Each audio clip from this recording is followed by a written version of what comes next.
Tom, I was shocked to read in the New York Times yesterday that one of the executives at NBC said, our channel at MSNBC has gone left. We didn't intend it to be that way. It has just gone that way. Were you surprised to read that? Yeah, a little bit. Look, it's the cable environment is a wilderness unto itself. And, what I've described both in terms of cable and the new media outlets that are out there, and that really does include the Internet.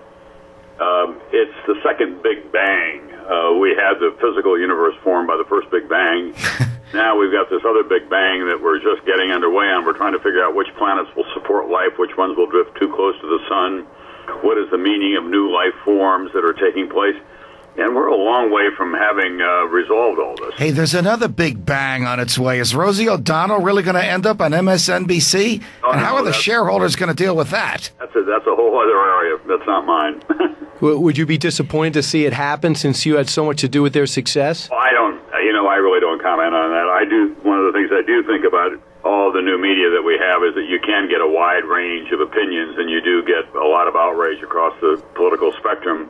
When people come up to me and complain about it, I say, gee, I have something in my house that maybe you don't have in your house. I think it's called a remote control. Are you saying to turn off MSNBC? No, I'm just saying that they can make choices, and that's what we now have. You can make choices about Fox, you can make choices about CNN, about MSNBC, about all the blog sites. You don't have to go there. Has MSNBC set out to become the anti-Fox? No, I don't think that that's the case at all. Look, what they're trying to do, just like Fox should do, is they're trying to keep up with this rapidly changing world and responding to it. And there is a lot of commentary on both channels. I've never been one who's condemned Fox. I think that what they do very well. And Roger's always been a brilliant manager of media. He does have, we know, a particular point of view. I don't think that the public is fooled by that. Yeah, I don't think anyone's trying to fool anyone. I know there's from Alan Combs to Greta Van Susteren, Geraldo Rivera to Sean Hannity. You got a diversity of opinions. But you get mostly on the right side of the spectrum. Come on. You're Tom Brokaw, and you can have that opinion. But I'm also surprised tue that when Dan Rather would hop on with Bill O'Reilly and even Peter Jennings, sadly who passed away, would hop on, that you wouldn't. I'm sorry, run that by me again. Why wouldn't you go on Bill O'Reilly and talk about Boom, your brand new book? And Boom, I'm going to go on Hannity actually. I think it's scheduled in November. Have you turned down an opportunity to be on with O'Reilly? I don't know whether it's been offered or not. I've known Bill a long, long time, and what I'm trying to do is what is in the best interest of the book. I'm not afraid of Bill O'Reilly. I mean, Bill O'Reilly does what he does, but I know that yesterday they told me that we made a deal with Hannity. Oh, okay.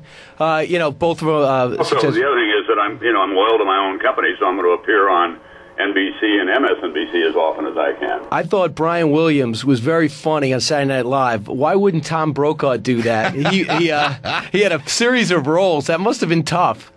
He did very, very well. We talked about it, and 10, 15 years ago, Lorne Michaels would come to me from time to time and say, would you ever? And I'd say no, because it's hard enough for the public to kind of sort out what we do and what our roles are. I think that that's changed now. I think a new generation is much more flexible, if you will, more forgiving of changing those roles. And Brian loves Saturday Night Live. He's a very funny guy.